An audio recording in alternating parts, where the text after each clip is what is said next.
नमस्कार दोस्तों, स्वागत है आपका केमिस्ट्री क्लासेस में। आज जो जीएस का एक इम्पोर्टेंट जो सेगमेंट है जो पॉलिटी को आज हम शुरू कर रहे हैं। पॉलिटी को हम शुरू करेंगे उसके हिस्टोरिकल बैकग्राउंड से, और हिस्टोरिकल बैकग्राउंड को पढ़ते हुए जो आज का प्रेजेंट का कॉन्स्टिट्यूशन है वहाँ तक हम उसको कंप्लीट करेंगे। अब जो हिस्टोरिकल बैकग्राउंड है, हिस्टोरिकल बैकग्राउंड को बेसिकली हम दो पार्ट्स में कंप्लीट करेंगे। जो पहला पार्ट है वो पहला पार्ट हम कंप्लीट करेंगे जो उसके शुरुआती कानून है जो 1773 का रेगुलेटिंग एक्ट है वहाँ से, और जो 1857 की जो क्रांति है उसके बाद जो आप जानते हैं कि जो हमारा जो शासन है वो डायरेक्टली जो ब्रिटिश जो सरकार थी या ब्रिटिश जो साम्राज्य था वो डायरेक्ट उसके कंट्रोल में चला गया था। तो हम पहले पढ़ेंगे वहाँ से जो कंपनी के रूप में शासन था 1773 से और 1853 तक, और दूसरी जो पार्ट होगा हमारी इस वीडियो का वो होगा 1858 से बाद वाले जो एक्ट है उसमें। अब यदि हम आज के सेशन की शुरुआत करें तो इसको रेगुलेटिंग एक्ट को या जो भी एक्ट आए उनको समझने से पहले कुछ ऐसी घटनाएं हैं, लगभग 4 ऐसी घटनाएं हैं जो हिस्टोरिकल घटनाएं हैं। उनको समझना, अगर उनको समझेंगे तो हमें एक उसकी पृष्ठभूमि हमारी ऐसी बन जाएगी कि हमें एहसास होगा कि हाँ, ये जो कानून आए थे, जो रेगुलेटिंग एक्ट वगैरह आए थे, उनकी क्या आवश्यकता थी। जो पहली जो उसमें घटनाएँ हैं, जो पहली ऐसी पृष्ठभूमि जिसने तैयार की वो थी 1600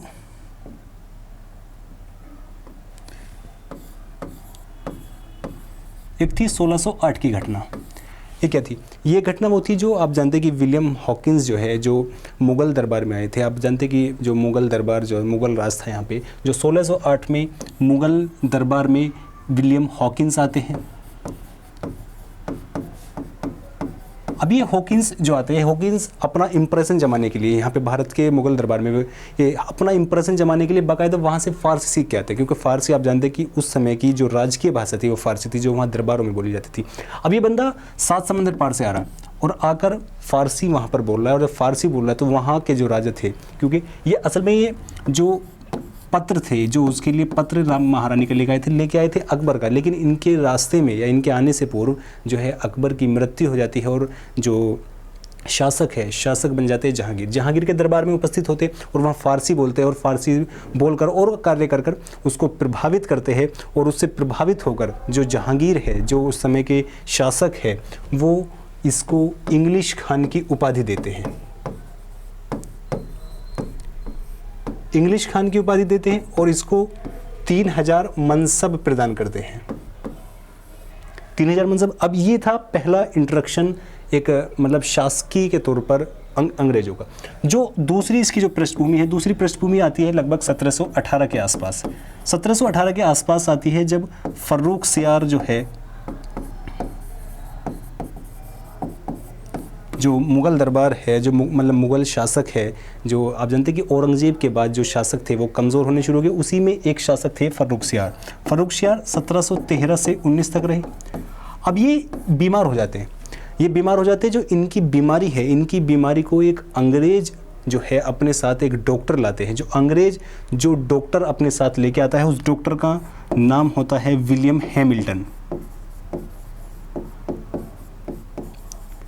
विलियम हैमिल्टन जो है अपने साथ एक डॉक्टर लेकर आते हैं और फिर जो फर्रुख सियार है उसकी बीमारी को वो ठीक कर देते हैं। तो उससे प्रभावित होकर फर्रुख सियार जो उस समय के राजा है वो उससे कहते हैं कि मतलब जैसे कि आप बताइए आपकी इच्छा क्या है, मतलब कि मैं चाहता हूँ कि आपकी जो कुछ ऐसी इच्छाएं हैं मैं वो पूरी करूँ। उसी इच्छा में अब यहाँ पर आप एक चीज़ देखिए, एक चीज़ मैं यहाँ पर और बता दूँ, जो ये हैमिल्टन है इसको जो अंग्रेज लेके आए थे वो थे जॉन सरमन नाम के। जॉन सरमन ये अपने साथ विलियम हैमिल्टन को ले गए, उन्होंने बीमारी ठीक की। तो उससे प्रभावित होकर फर्रुख सियार ने एक फरमान जारी करा जो उनके मांगने पर, और उस जो फरमान जारी करा उसका नाम था गोल्डन स्वर्णिम फरमान।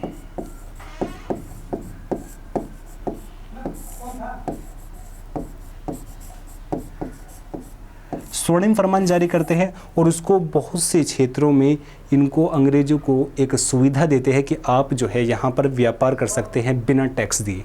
जो दूसरी उनकी कामयाबी थी, या दूसरी जो भारत में शासन करने के रूप में या शासन करने के क्रम में जो उनकी कामयाबी थी या इंट्रैक्शन था वो था दूसरा ही।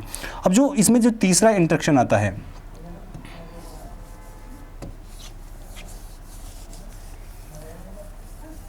तीसरी घटना होती है 1756 के आसपास, जिसको बोलते हैं ब्लैक होल ट्रेजेडी।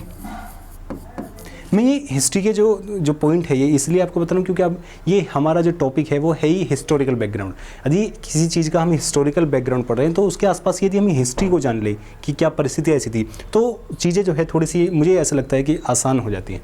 अब वो जो ब्लैक होल जो 1756 की ट्रेजेडी है, ब्लैक होल ट्रेजेडी जो है वो ये है बेसिकली, अगर आप जानते हो, ये घटित तो हुई थी 20 जून 1756 में। ट्रेजेडी क्या है इसमें? जो वहाँ के नवाब थे, नवाब सिराजुद्दौला बंगाल के, उन्होंने 146 अंग्रेज़ों को कलकत्ता से उठाकर एक बहुत छोटे से बक्से में बंद कर दिया था। अब उसमें छोटे से कमरे में या बक्से जो भी हो उसमें जो बंद करा, वहाँ पर दम घुटकर 146 में से 123 लोगों की, 123 अंग्रेज़ों की दम घुटने से मृत्यु हो गई। अब 123 अंग्रेज़ लोग मर रहे हैं, तो जो उनके यहाँ पर शासक हैं उनकी जवाबदेही बनती है। तो जो वहाँ पर जो रॉबर्ट क्लाइव थे जो उस समय मद्रास में थे, उनको सूचना मिलती है और वो वहाँ से अपनी सेना लेकर बंगाल की तरफ उन्मुख होते हैं। और जब उन्मुख होते हैं तो उसी में 23 जून 1757 में एक युद्ध होता है जिसको बोलते हैं प्लासी का युद्ध। कौन सा? प्लासी का युद्ध।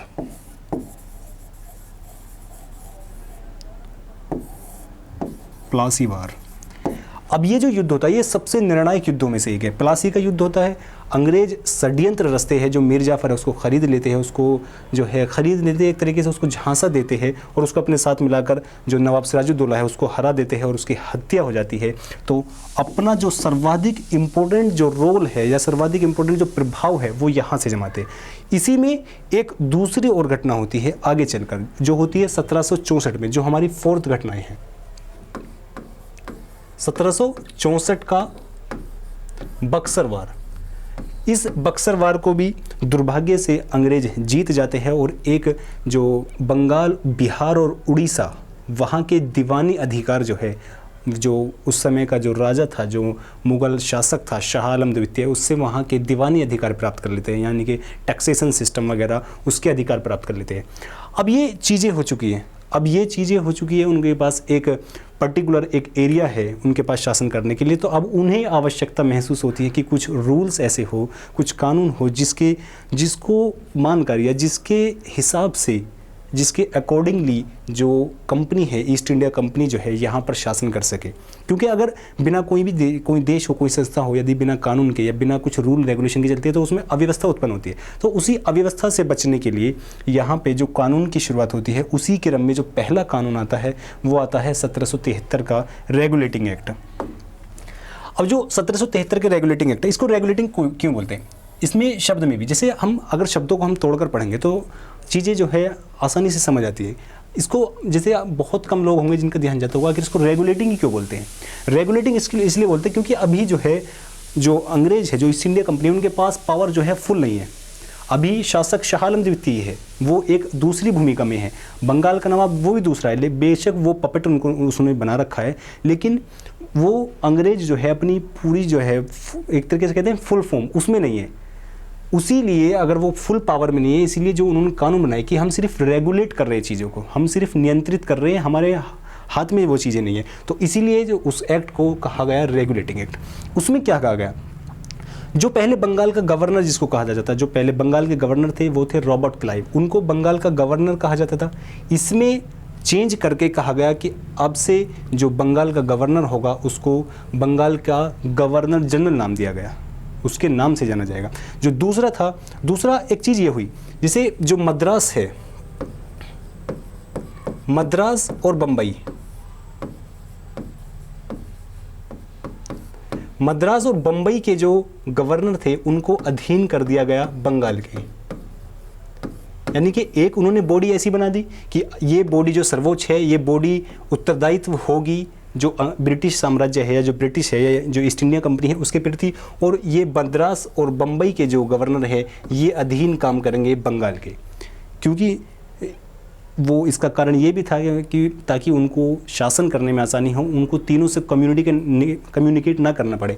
बंगाल का जो गवर्नर होगा, गवर्नर जनरल होगा, वो इनसे कम्युनिकेट करेगा, और जो बंगाल का गवर्नर होगा वो सूचनाएं देगा जो बेसिकली इस बॉडी को, जो बॉडी थी court of director, court of director भी इसमें बनाएगी। कोर्ट ऑफ डायरेक्टर इसलिए बनाएगी ताकि जो नियंत्रण है, जो रेगुलेशन है, वो आसानी से किया जा सके। ये इस तरह की ये एक बॉडी बनाएगी।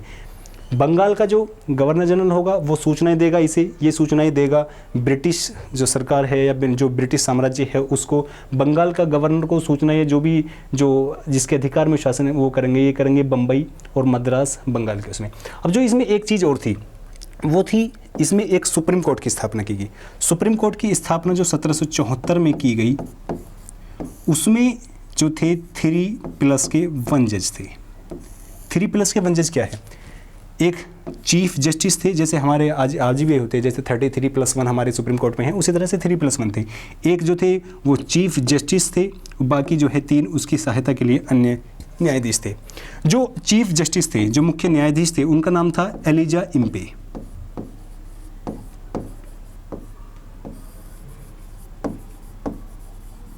एलिजा इम्पे चीफ जस्टिस बन चुके हैं। अब चीफ जस्टिस बन चुके हैं, इसी में एक और प्रावधान इसमें जोड़ा गया। वो प्रावधान था कि जो कंपनी होती थी, जो ईस्ट इंडिया कंपनी है, उसके कुछ जो सर्वोच्च ऑफिसर होते थे, जो उच्च अधिकारी होते थे, वो अपने जो लाभ का फ़ायदा उठाकर अपना जो पर्सनल कारोबार करते थे, निजी व्यापार करते थे, और उससे मतलब एक तरीके से बहुत उन्होंने जो रसूख जो है वो पैदा कर लिया था।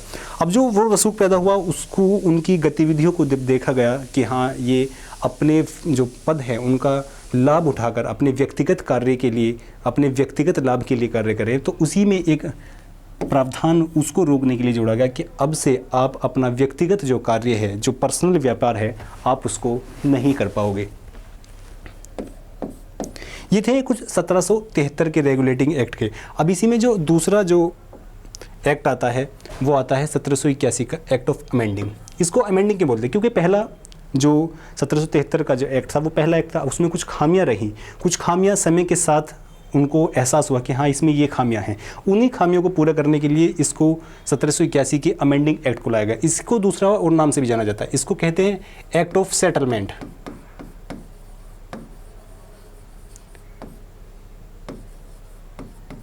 Act of settlement.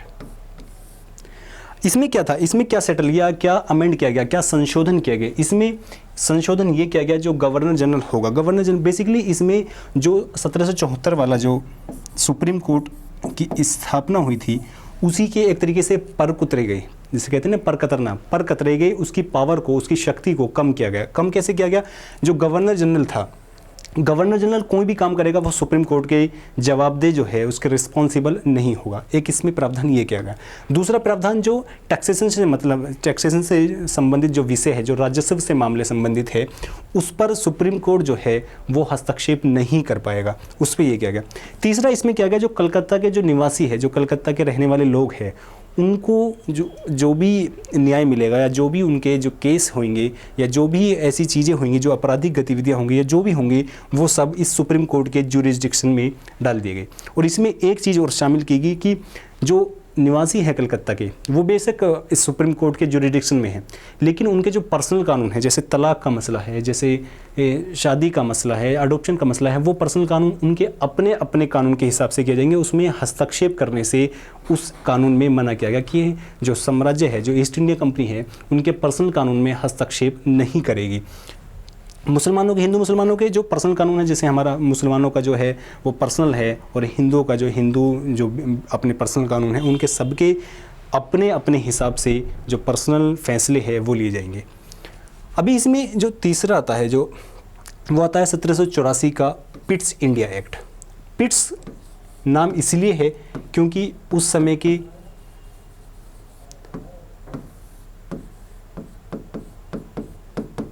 जो ब्रिटिश के प्रधानमंत्री थे उनका नाम था विलियम पिट। उसी के नाम पर जो एक्ट आया, या उसी के नाम पर एक्ट का नाम विलियम पिट रखा गया।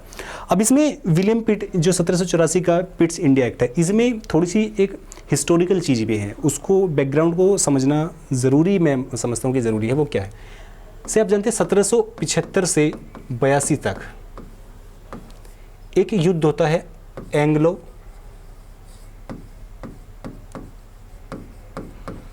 मराठा युद्ध, आंग्ल मराठा युद्ध। मराठा वो शक्ति है जो सबको ऐसा प्रतीत होता था, वो अंग्रेज़ों को भी ऐसा प्रतीत होता था कि यदि मुग़ल साम्राज्य क्योंकि डिक्लाइन अवस्था में है, मुग़ल साम्राज्य का यदि कोई स्थान ले सकता है तो वो मराठा थे। उसी क्रम में मराठा से अंग्रेज़ों के जो है युद्ध चलते हैं, अंग्रेज़ उनको उस एकमात्र शक्ति को हटाने की कोशिश करते हैं। उसी में जो पहला युद्ध होता है वो होता है आंग्ल मराठा युद्ध 1775 से 82 तक। इसमें अंग्रेज हार जाते हैं, और जब हारते हैं, जब कोई भी देश या कोई संस्था या कोई सेना कोई भी जब हारता है तो उस हार की समीक्षा होती है। अब अंग्रेज़ों ने भी उस हार की समीक्षा करी, ब्रिटिश ने। अब जब उस हार की समीक्षा करी, उसी हार की समीक्षा से जो कुछ परिणाम आए कि उस हार की समीक्षा के कारण क्या थे, उनको दूर करने के लिए जो प्रावधान डाले गए वो 1784 के पिट्स इंडिया एक्ट में थे। पहला प्रावधान क्या था? पहला प्रावधान था, उन्होंने ये कहा कि कंपनी है, अब इतने बड़े क्षेत्र पर यदि वो शासन कर रही है तो उसके कार्य को अलग अलग किया जाए, कि उसके जो राजनीतिक कार्य है कि किससे युद्ध करना है, किससे क्या संधि करनी है, क्या फैसले लेने हैं युद्ध के दौरान, वो कार्य, राजनीतिक कार्य जो है वो अलग किया जाए। और जो कंपनी है वो बेशक एक कंपनी है, अब वो व्यापार भी करती है कि उसके जो व्यापार से संबंधित कार्य है वो अलग किए जाए। ये 1784 के पिट्स इंडिया एक्ट में किया गया कि राजनीतिक और वाणिज्यिक कार्य जो है उसके अलग अलग के। अब जो राजनीतिक और वाणिज्यिक कार्य है उनको करने के लिए अलग अलग बॉडी बनाएगी, जो 2 बॉडी बनाएगी। जो वाणिज्यिक कार्य है, वाणिज्यिक कार्य जो इसके जो जैसे राजनीतिक कार्य को करने के लिए जो बॉडी बनाएगी उसका नाम दिया गया बोर्ड ऑफ कंट्रोल। राजनीतिक कार्य के लिए बोर्ड ऑफ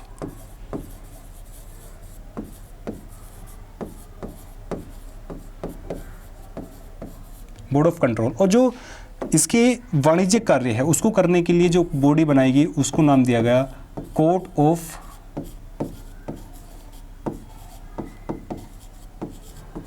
डायरेक्टर।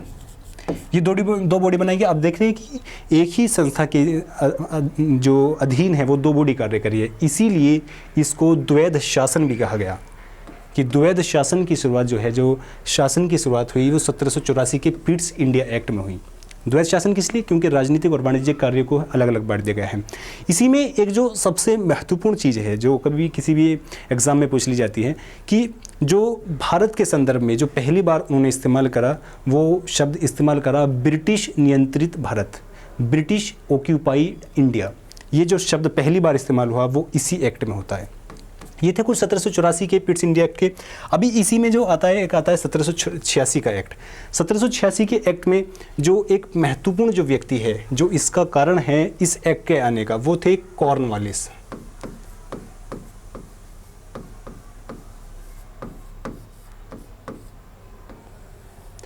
कॉर्नवालिस ये 1786 में यहाँ पर आते हैं और 1793 तक, 1786 से 1793 तक यहाँ के गवर्नर जनरल लेते हैं।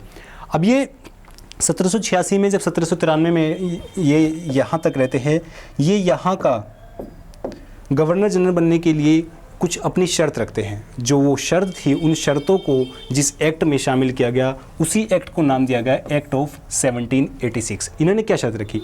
इन्होंने शर्त रखी कि मुझे जो है कमांडर इन चीफ का पद भी दिया जाए। कमांडर इन चीफ का मतलब जो है सेना का जो सर्वशक्तिशाली, जो सेना का जो सभी जो डिसीजन होंगे वो मेरे हाथ में होंगे। दूसरा, इन्होंने ये कहा कि बाकी जो अन्य मसले भी हैं, यदि मैं चाहूँ तो उस पर जो अपनी जो समिति है, जो काउंसिल है, काउंसिल के डिसीजन को मैं डिनाई कर सकता हूँ। यदि मुझे लगता है कि वो सही है तो मैं उनको स्वीकार करूँगा, यदि मुझे लगता है कि वो सही नहीं है तो मैं उनको जो है डिनाई करने की जो है शक्ति मुझे चाहिए। इन 2 प्रावधानों को इन्होंने मांग की और इन 2 प्रावधानों को जिस एक्ट में शामिल किया गया उसी को 1786 का एक्ट कहा गया। अब जो लॉर्ड कॉर्नवालिस है, इनके बारे में कुछ ऐसी है, इन्होंने भारत में बहुत सारे ऐसे चीज़ें हैं जो नई चीज़ें लेकर आए। एक जो चीज़ लेकर आए, जैसे आपने पढ़ा होगा कि जो स्थायी बंदोबस्त, आपने पढ़ा होगा स्थायी बंदोबस्त।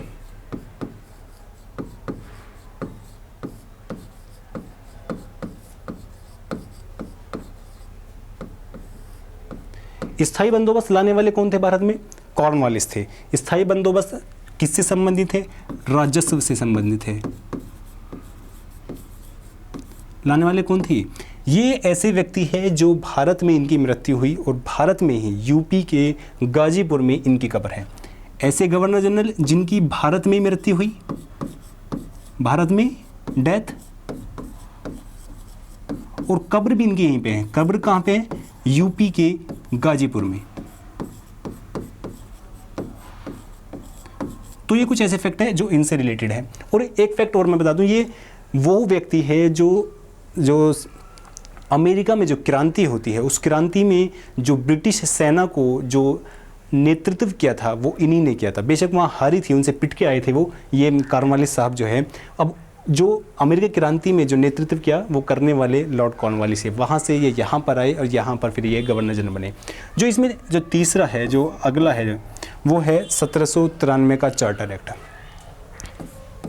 1793 के चार्टर एक्ट में क्या करा गया कि जो कंपनी है, कंपनी को 20 साल की और टाइम दिया गया कि 20 साल तक जो भारत है, भारत से रिलेटेड जो व्यापार है उसको करने का जो एक तरीके से मोनोपोली है, एक अधिकार है कि आपके अलावा जो ब्रिटिश है वो कोई कर ही नहीं सकता। वहाँ पे आप ही यहाँ पर जो है कार्य कर सकते हैं, आप ही यहाँ पर व्यापार कर सकते हैं। जो दिया गया 20 साल के लिए अधिकार, वो इसी में दिया गया।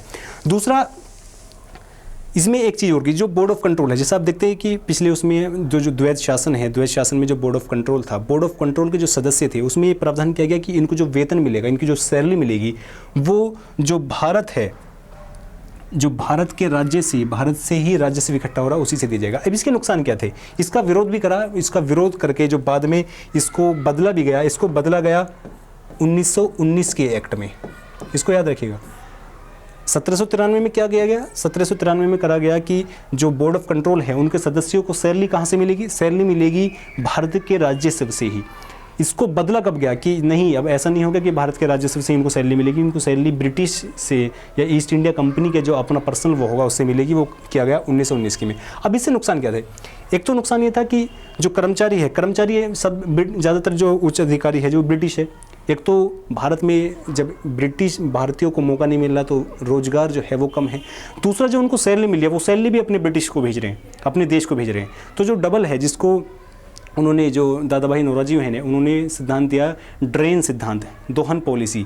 दोहन पॉलिसी मतलब कि जो कर्मचारी है वो भी यहाँ के नहीं है। एक तो वो नुकसान की जो है हमारे यहाँ के लोगों को रोजगार नहीं मिला, दूसरा जो उनको सैलरी मिली है यहाँ से वो भी भारत के राजस्व से, वो भी वो अपने देश को भेज रहे हैं। तो इस तरह से जो है 1793 से जो डबल नुकसान थे वो ख़त्म बाद में जाके 1919 के एक्ट में किया गया।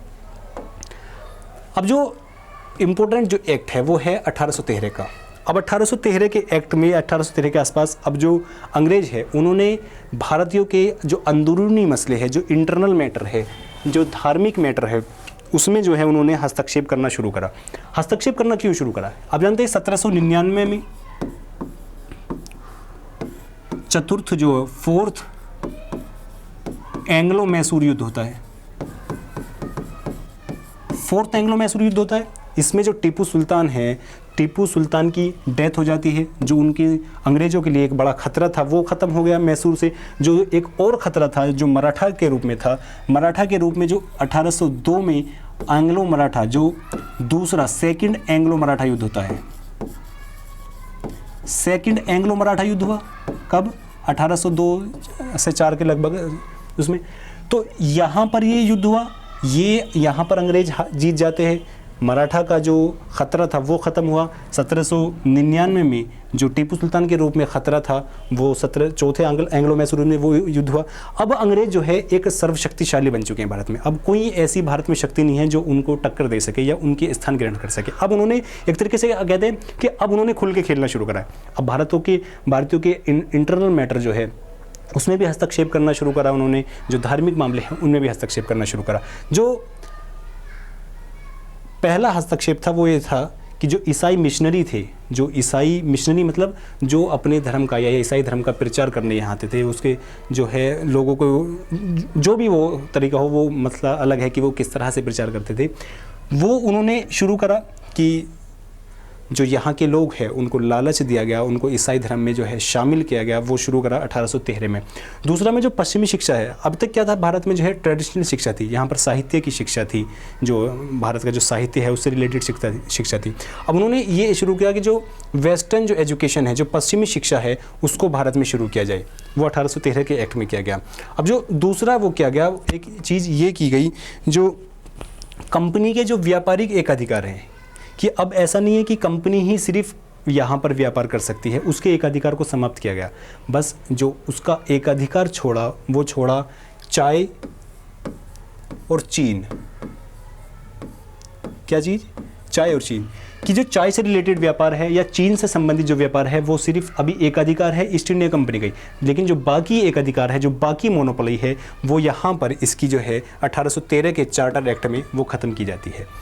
अब इसी में जो चार्टर एक्ट में जो दूसरा आता है वो आता है 1833 का। इसमें क्या क्या क्या 1833 में, इसमें एक दो चीज़ें यहाँ पर समझनी जरूरी है। 1833 का चार्टर एक्ट है, यहाँ पर जो गवर्नर जनरल है इस टाइम पर वो है विलियम बेंटिक। कौन है? William Bentinck. विलियम बेंटिक से संबंधित क्या कुछ दो तीन तथ्य हैं, जैसे इन्होंने जो भारत में जो सती प्रथा है, सती प्रथा का खात्मा इन्होंने करा। सती प्रथा का खात्मा करा इन्होंने, एक एक्ट था, एक्ट का नाम था रेगुलेटिंग एक्ट नंबर 17।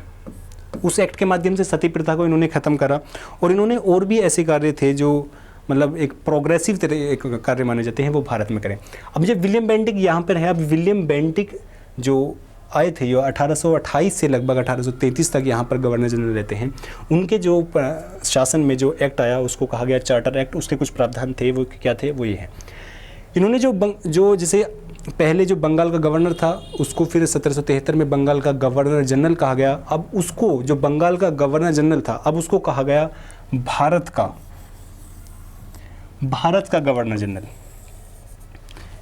यानी कि जो सेंट्रलाइजेशन है, जो एक तरीके से जो शासन है जो ब्रिटिश का या ईस्ट इंडिया कंपनी का, वो पूरे भारत पर जो है एकाधिकार के रूप में है। इसलिए बंगाल के गवर्नर जनरल को भारत का गवर्नर जनरल बना दिया जाता है। अब जो मद्रास और मुंबई है उसको अधीन किया गया। अब देखते हैं कि पहले उसको अधीन किया गया बंगाल के गवर्नर जनरल के, लेकिन अब उसके पास जो पहले कुछ शक्तियाँ ऐसी थी, कुछ जो उनके पास थोड़ी बहुत शक्तियाँ बची थी, अब उनको भी ख़त्म कर दिया गया। उनको ख़त्म करके जो भारत का गवर्नर जनरल है, सारी शक्तियाँ उसको दी गई। यानी कि जो केंद्रीकरण है, जैसे जो शक्तियों का केंद्रीकरण है, जो सेंट्रलाइजेशन है, वो यहाँ पर अपनी चरम अवस्था में है। दूसरा जो कंपनी है, कंपनी से मना कर दिया गया। मना किस चीज़ के लिए कर दिया गया कि अब से आप कोई भी व्यापारिक कार्य नहीं करेंगे। आप व्यापारिक जो यूनिट है, आप व्यापार है ही नहीं, व्यापार आप सभी को करने थे, सभी के लिए व्यापार खोल दिया गया कि आप व्यापार से संबंधित जो गतिविधियाँ हैं अपनी ख़त्म करें, आप सिर्फ भारत में शासन करें। शासन के अलावा आपको कोई ऐसी जिम्मेदारी या कोई ऐसी रिस्पॉन्सिबिलिटी आपकी नहीं है जो आप करें। इसलिए जब इनकी जो व्यापारिक इकाई है या व्यापारिक गतिविधि इनकी ख़त्म की गई, तो व्यापार जो है भारत के लिए औरों के लिए भी खोल दिया गया। इसी में एक चीज़ और की गई, जो सिविल सेवा है, सिविल सेवा कोशिश की गई भारतीय जो छात्र थे, जो भारतीय उम्मीदवार थे, उनके लिए खोलने की, लेकिन जो बोर्ड ऑफ डायरेक्टर ने उसका विरोध करा। उस विरोध के कारण जो ये प्रावधान था ये उसमें डाला नहीं जा सका। जो इसमें आज के टॉपिक में जो हमारा अंतिम है वो है 1853 का चार्टर एक्ट ऑफ 1853। इसमें 1853 के चार्टर एक्ट में क्या क्या थी, या इससे पहले इसमें क्या क्या विशेषताएं हैं इसकी, उससे पहले देखते हैं कि यहाँ पर जो गवर्नर जनरल, भारत का जो गवर्नर जनरल है वो कौन है। वो है डलहौजी। कौन है? डलहौजी। डलहौजी कब से कब तक है? 1848 से 1856 के बीच। ये भारत के जो गवर्नर जनरल है उनमें सबसे महत्वपूर्ण भूमिका, जो गवर्नर जनरल है जो महत्वपूर्ण हो जाए, जो सबसे खास गवर्नर जनरल है उनमें से एक है। इन्होंने बहुत से ऐसे कार्य करे जो बहुत ज़्यादा प्रोग्रेसिव है। जैसे भारत में जो प्रथम रेल है कब चली? 16 अप्रैल 1853 को। 16 अप्रैल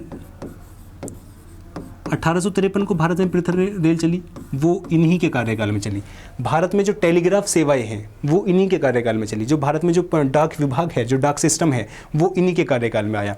दूसरी जो इनकी जो सबसे ज़्यादा ये फेमस है, वो सबसे ज़्यादा ये फेमस है अपनी हड़प नीति के लिए। कौन सी नीति? हड़प नीति। हड़प नीति क्या थी कि ये जो भारत में जो छोटे छोटे राज्य थे, जो छोटे छोटे क्षेत्र थे जिन पर जो शासन करते थे राजा, उनको कुशासन के आधार पर या किसी अन्य कारण के आधार पर उनको हड़प लेते थे। जिसमें सतारा थी, जैतपुर थी, संबलपुर थी, इस तरह की जो लगभग 6 से 7 जो रियासतें थी उनको हड़पा था इन्होंने अपनी इस हड़प नीति के कारण।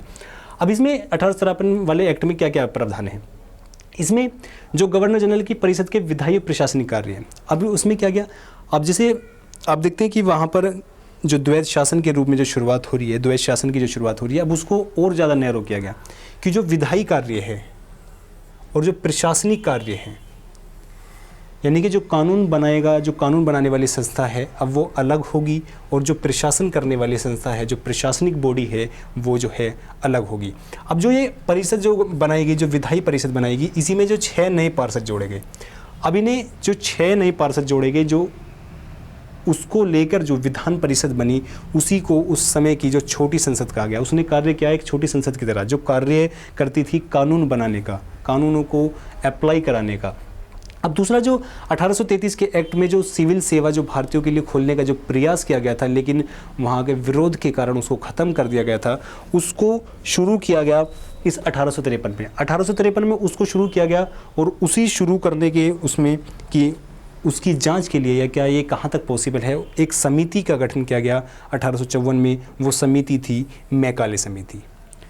तो क्या क्या होगा इसकी, एक तो ये होगा कि विधायी और प्रशासनिक कार्य इसके अलग किए गए, विधायी कार्य अलग किए गए, 6 नए पार्षद जोड़े गए। जो भारतीय परिषद जो परिषद थी, पार्षद परिषद थी, उसमें कार्य क्या, उसने जो एक छोटी संसद की तरह जो कानून बनाती थी, सिविल सेवकों की भर्ती के लिए जो प्रतियोगिता है उसकी भारत में शुरुआत हुई और मैकाले समिति का जो है गठन हुआ। अब इसी में एक चीज़ पहली बार ये की गई कि जो केंद्रीय विधान परिषद थी, जो कानून बनाती थी, उसमें पहली बार जो स्थानीय लोग थे, स्थानीय नेता थे या स्थानीय राजा थे, उनको शामिल किया गया पहली बार। आप देखिए कि 1773 से